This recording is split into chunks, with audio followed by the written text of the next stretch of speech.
Good morning dear students. आज हम लेके आए हैं आप लोगों के लिए पार्ट्स ऑफ स्पीच के सबसे इम्पोर्टेंट नॉन आपने पढ़ा। उसके बाद जो दूसरा इम्पोर्टेंट पार्ट है वो है प्रोनाउन का। तो अभी हम चर्चा करने वाले हैं प्रोनाउन का। ये भी इम्पोर्टेंट है बट हम अभी आपको यह भी बताएंगे कि पार्ट्स ऑफ स्पीच आया कहाँ से। बस थोड़े से शब्दों में, थोड़े से वाक्यों में मैं आपको ये संपूर्ण जो डाउट है ना, जो संदेह है, वो मैं समाप्त कर दूंगा आपको। जैसे पार्ट्स ऑफ स्पीच, ये बार बार आप सुने होंगे, हर स्टूडेंट के दिमाग में ये रहता है कि parts of speech English grammar का एक पार्ट है। भाई पार्ट्स ऑफ स्पीच जो है ना, वो स्पीच का मतलब यहाँ पे वर्ड है।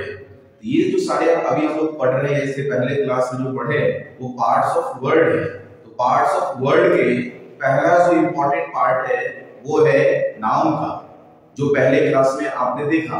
ये जो सेकेंड क्लास है इसमें आप देखेंगे पार्ट्स ऑफ वर्ड यानी कि पार्ट्स ऑफ स्पीच के जो दूसरा इंपॉर्टेंट पार्ट है वो है प्रोनाउन का। तो अभी हम लोग चर्चा करने वाले हैं प्रोनाउन।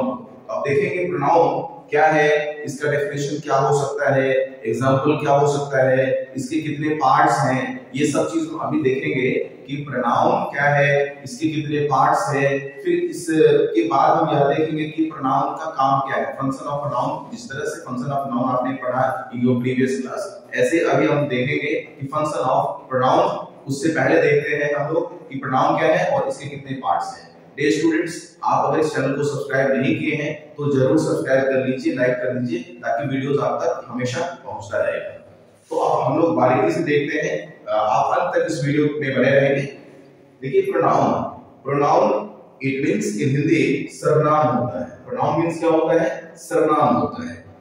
अब इसके डेफिनेशंस को हम देखेंगे कि परिभाषा क्या हो सकता है, यानी कैसे इस प्रोनाउन को हम डिफाइन कर सकते हैं।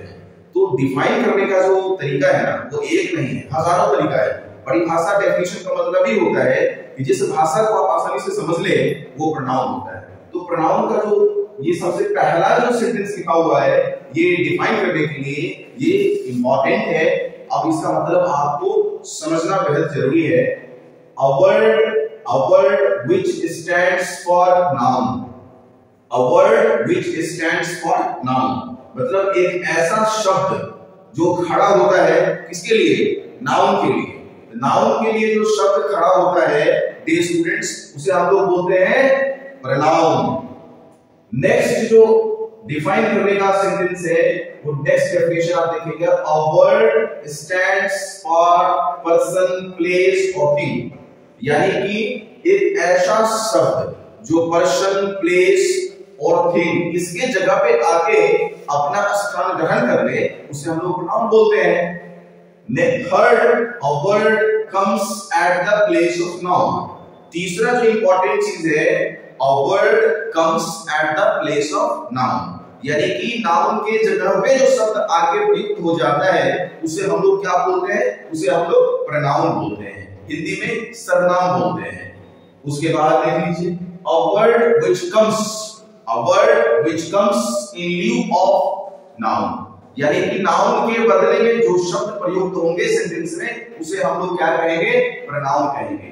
यानी कि आपने देखा कि एक ऐसा शब्द जो नाउन के लिए खड़ा हो जाए, एक ऐसा शब्द वाक्य में आकर के नाउन की जगह पे अपना जगह ले ले, एक ऐसा शब्द जो पर्सन, प्लेस और थिंग के जगह पे आ जाए, एक ऐसा शब्द जो इसके नाउन के बदले में सेंटेंस में आ जाए, उस सेंटेंस को पूरा कर दे।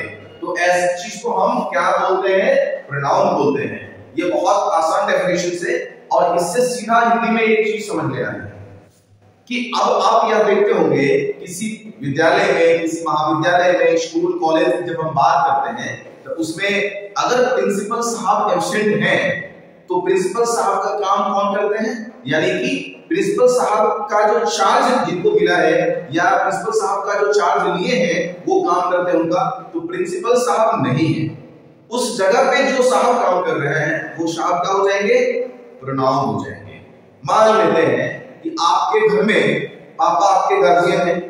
अगर पापा घूमने चले गए तो पापा का जो काम करेंगे घर में ना गार्जियन का, वो क्या हो जाएंगे? प्रोनाउन हो जाएंगे।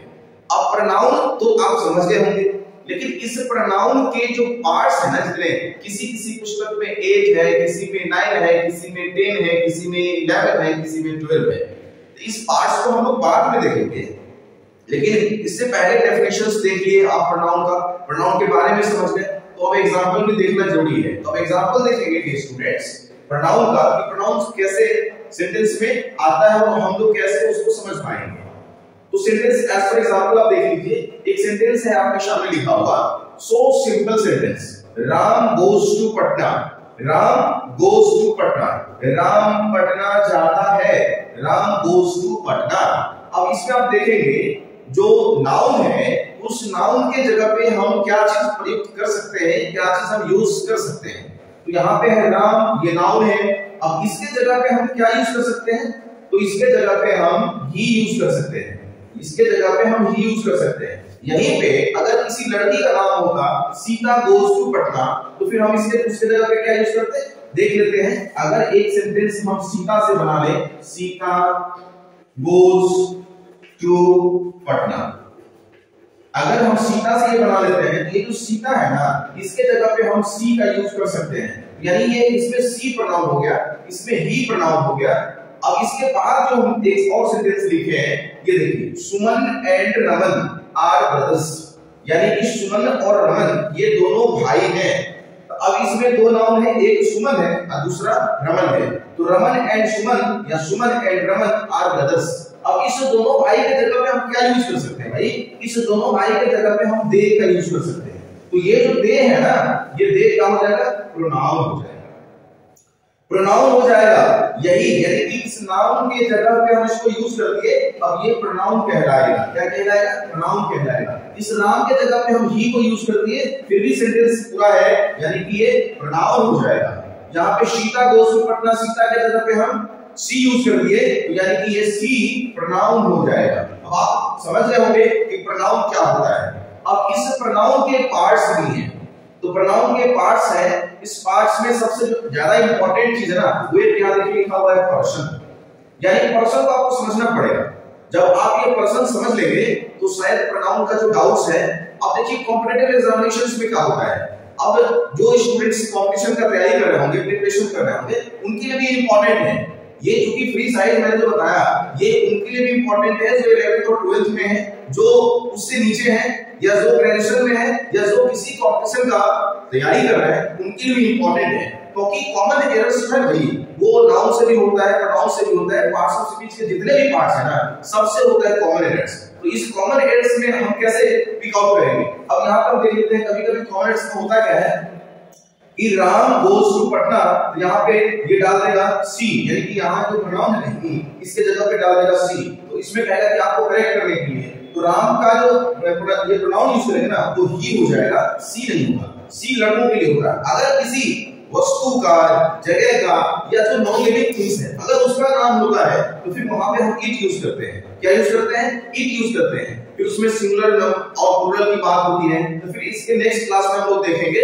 परंतु अभी आप समझ लोगे कि प्रोनाउन क्या है, प्रोनाउन का डेफिनेशन क्या हो सकता है एकदम आसान भाषा में, और फिर प्रोनाउन का एग्जांपल क्या हो सकता है, और ये कितने पार्ट्स के होते हैं। तो भाई किसी में 8 है, किसी में 9 है, किसी में 10 है, किसी में 11 है, किसी बुक्स में 12 है। तो सारे पार्ट्स को देखेंगे नेक्स्ट क्लास में। Thank you, best of luck my dear students.